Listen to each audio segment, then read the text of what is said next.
Welcome, welcome, welcome to another episode of Road to Recovery with your host, Recovery Lord. I know it say something else right here, but y'all should know by now. Hopefully, I'm almost becoming a household name. You know, maybe a small household or here and there. But shout out to everyone who started this journey from day one with me. Shout out to my sister, Amira, my counselor, my therapist, who asked, man, what's going on with the videos? I appreciate that. And I had to figure out my YouTube. First, I thought, I had to delete the cookies and I was going to need a YN to show me where I went wrong. And I started feeling like if I was doing rap battles and, basketball tutorials, my channel would be straight. But I'm trying to do the Lord's work. And now all of a sudden I can't upload. But finally went to the barbershop and the YN who was there explained to me that my YouTube had crashed. And that set me on the road to getting better and getting right. So shout out to that YN who helped me get back on track. God bless you. We back cooking with gas, as they would say. So what do I want to talk about today, you ask? Good, very good question. I want to talk about the importance of discovering your why. The importance of discovering your why in recovery. So before we get into it, what is your why? Why do you even want to recover? Why do you think it might be a good idea? You had one too many hangovers. That'll do it. That'll do it. You tired of the consequences that come from using, or you just inspired because somebody else did it, and you feel like if they could or if they can, you can too. God bless you if you feel that way. Whatever your why is, embrace it. But know this much. A lot of times your why will not be why you stay in recovery. So it could bring you to it. And the reason why I say that, because some people's why is they had an overdose, or something extreme or something negative may have happened, or they on probation or something. And that could be something that brings you to recovery, but it may not be what's going to keep you there. What's going to keep you there is you recognizing and realizing the benefit that comes from being in it, and how it's making you be a better person, or how you getting your mind back, how you starting to do things you used to do. It could be a vehicle or a catalyst that can help you get back to being yourself. And maybe it's time for that. So, the importance of discovering your why in recovery. We talk about finding your why a lot, but what does that mean? And why is it important?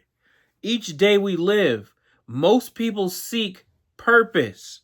If we can't identify or understand what drives us to try, what gives us passion and purpose, we can fall into disillusionment, distraction, and feel a sense of failure. When we don't know our why, it can put us at risk of seeking out unhealthy distractions and behaviors, which may include substance use. So, purpose. Life is about purpose and having an identity.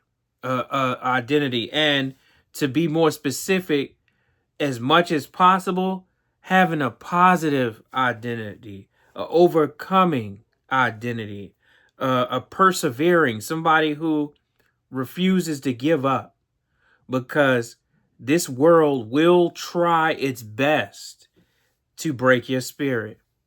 And it's up to us to say, not on my watch, as my man Mr. Troy Melton would say when we was working at the same facility together.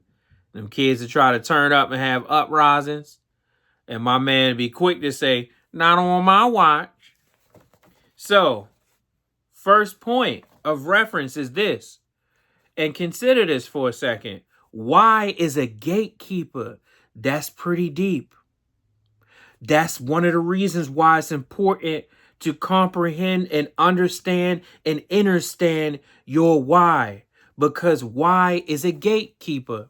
In early recovery, the why serves more than one purpose.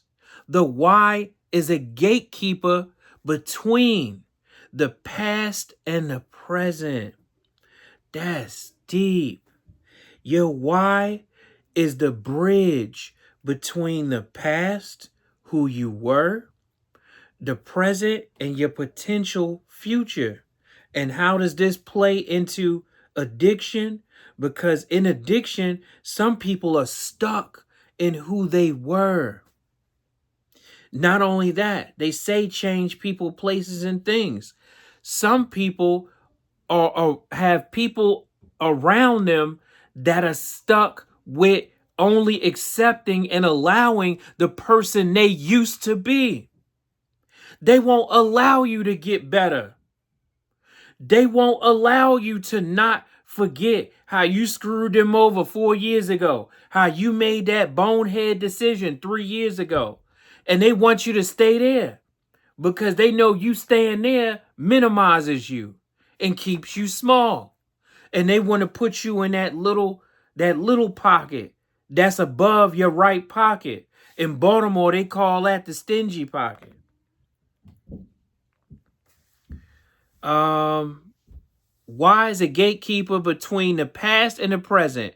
In order to move forward, you need to identify and understand what led you to numb and escape through substances. This involves a time of intense focus on your history, substance use, and examine its origins, nature, and consequences. There goes the 3 again. The person, places, things. The 1, 2, 3.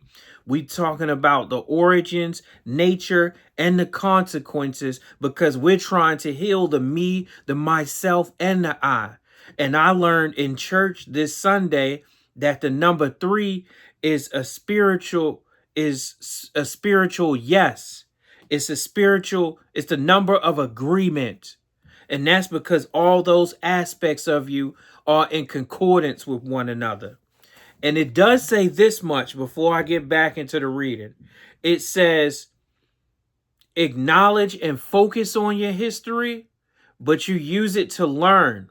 What you don't want to do is get stuck in your past and get stuck in your history because you can't live in the past and the present at the same time.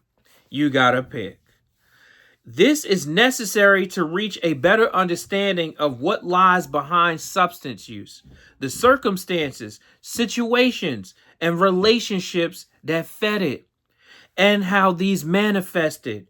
Understanding your past and what you can change gives you the tools and insight needed to lay the foundation for a sustainable recovery. The insight, the inner eye, the mind's eye. Nobody can repair what isn't understood. Wow. So digging into the history of substance use is a catalyst for change. When you are aware of past patterns, triggers, and behaviors, you are less inclined to follow the same patterns again. You should learn. A mistake is a mistake. It's impactful when we learn from them. What you don't want to do is make the same mistakes over and over again. It's July. Some people making the same mistakes they made in January right now. And even deeper, some people are making the same mistakes this year that they made last year, that they made the year before that. But let me tell you a little secret if you don't know it. If you making the same mistake over and over and over and over again, it gets to a point where it's not a mistake anymore. It is an expression of a character flaw, something that we should be working on removing when we're talking about the 12 steps. And I'll do another group on the 12 steps because I only did one, and it wasn't like a original or formal one. It was like a remix of one or whatever. So the journey into why is about uncovering and identifying unhealthy patterns and behaviors to make necessary changes, to put you on the path to living authentically, honestly, and with conscious purpose, as my sister Amira would say, being your authentic self, being you. You don't want to be an alter. And that's what we are when we drinking. That's what we are when we constantly under the influence, high. Because sometimes people say no, no, absolutely not. Have a couple drinks, yeah, maybe, sure, why not? Altar. And what else goes to an altar? A sacrifice. A sacrifice. You don't want to be the sacrificial lamb.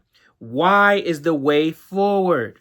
So 1, why is a gatekeeper? 2, why is the way forward? Recovery is about more than ceasing the use of substances.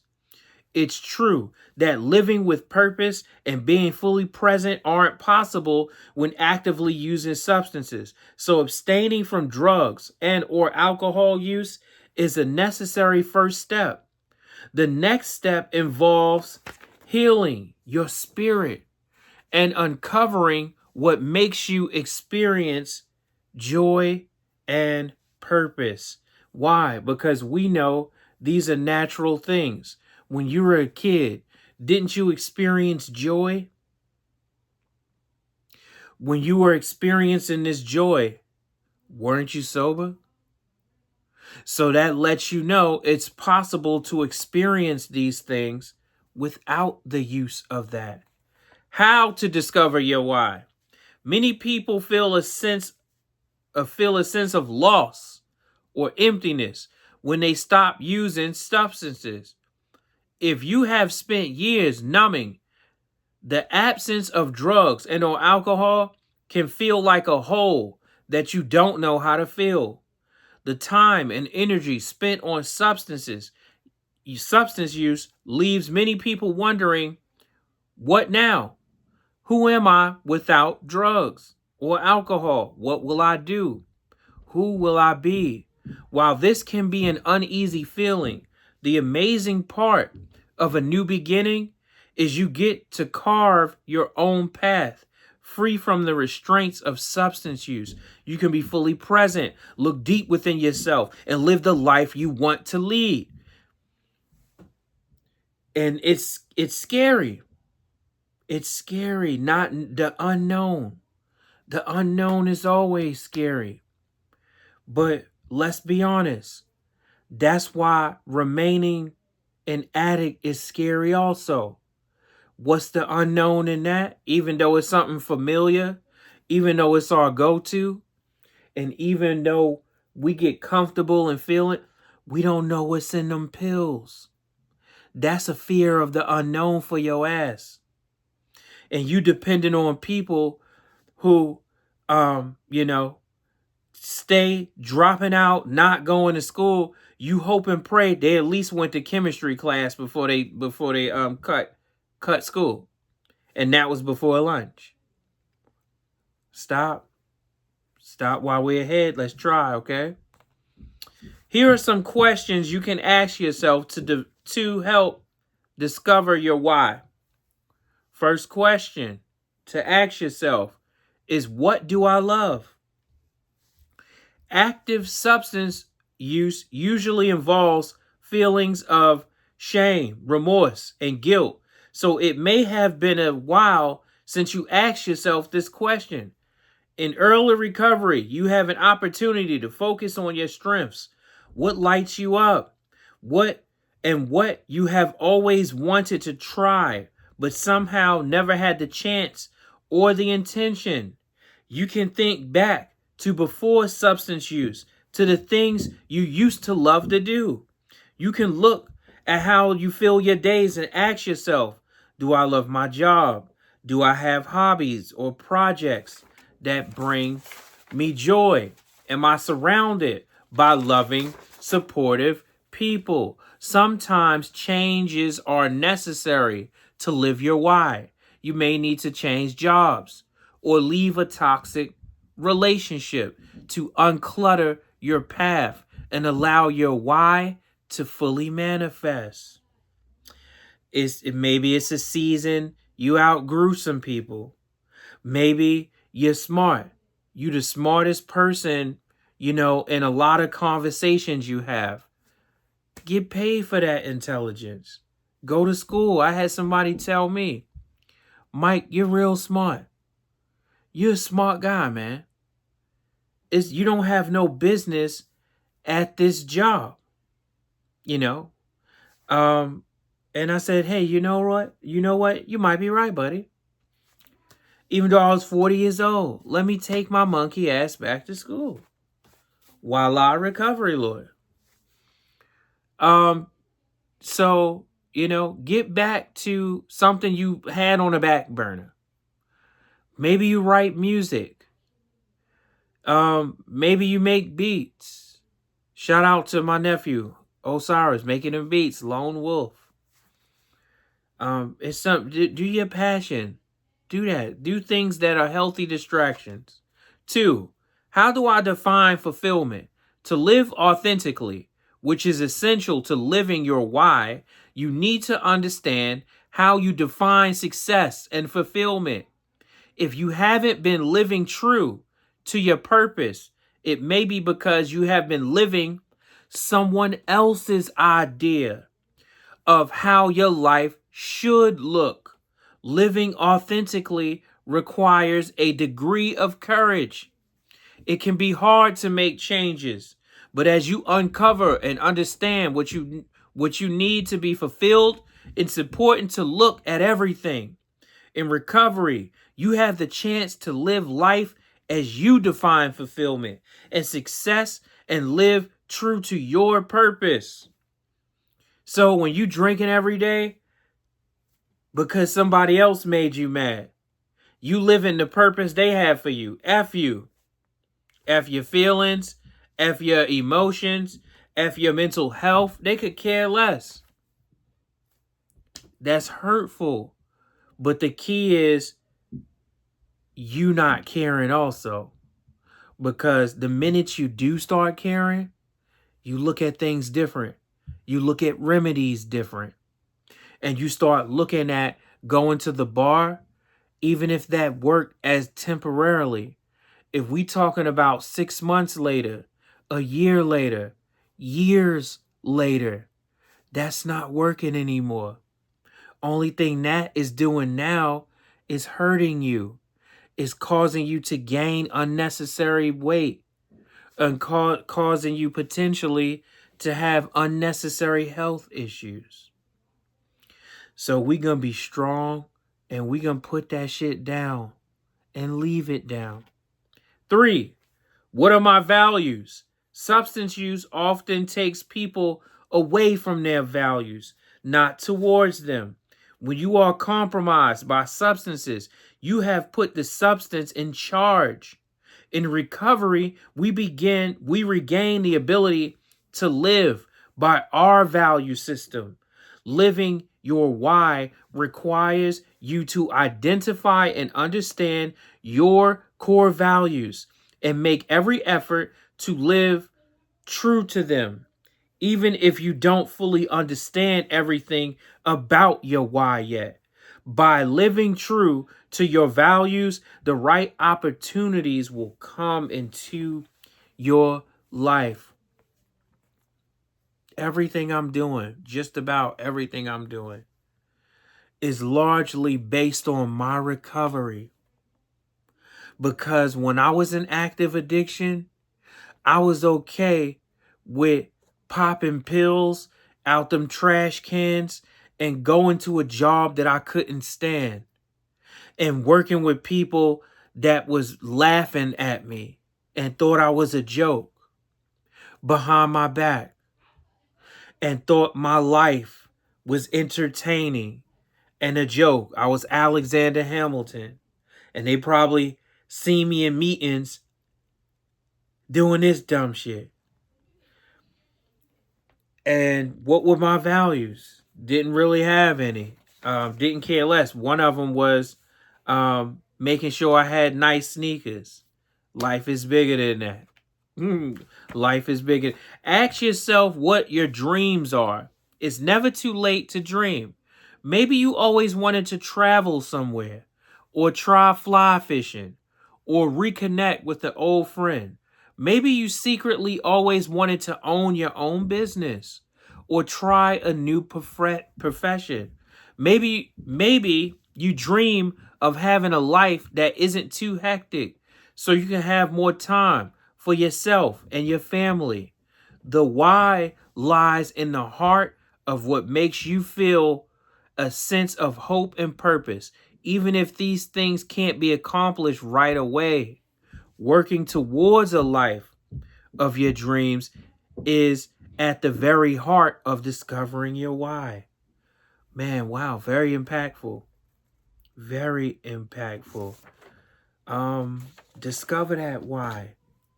For some people, their why is family. They want to be in their kids' life more. They want to go to PTA meetings, help them with their homework, just have heart-to-hearts with them.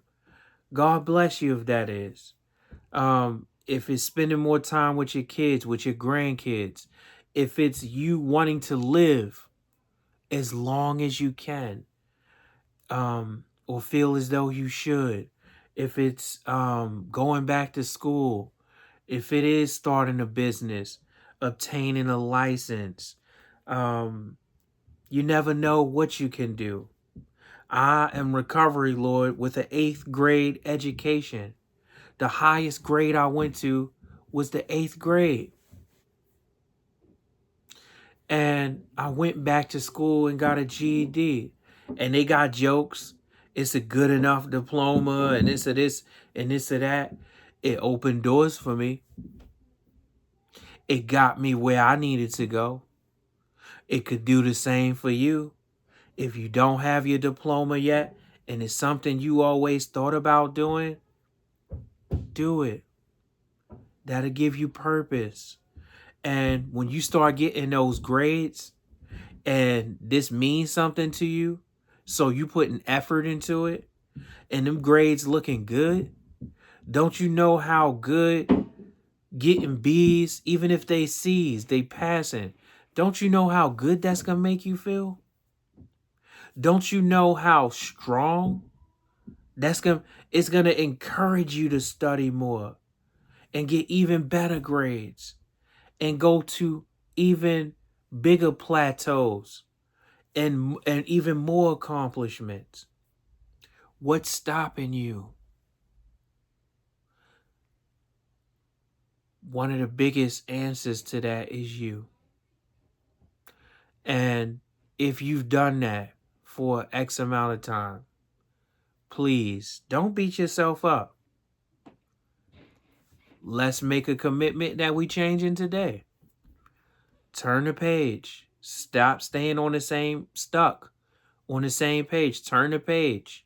Or as they say, turn over a new leaf. Instead of just goddamn rolling one. Turn over a new leaf.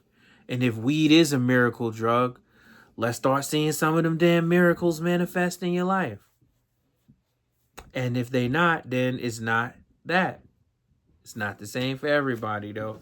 So I think today's message was excellent. Locate, comprehend, and understand your why. And you don't have to apologize for your why. You don't have to overly explain it. You just have to be inspired by it. And with that, we're going to put our hands together and we're going to say things like, God, grant me the serenity to accept the things I cannot change, the courage to change the things that I can, and the wisdom to know the difference. Keep coming back. More will be revealed for you, by you, because of you. We pray for the addict who picked up for the first time today. We pray for the addict who lost their life today. And we pray for the addict who put down for the last time today, and everyone in between. God bless you guys. And again, it's your business to start or continue to live a life better than the one you was given permission to.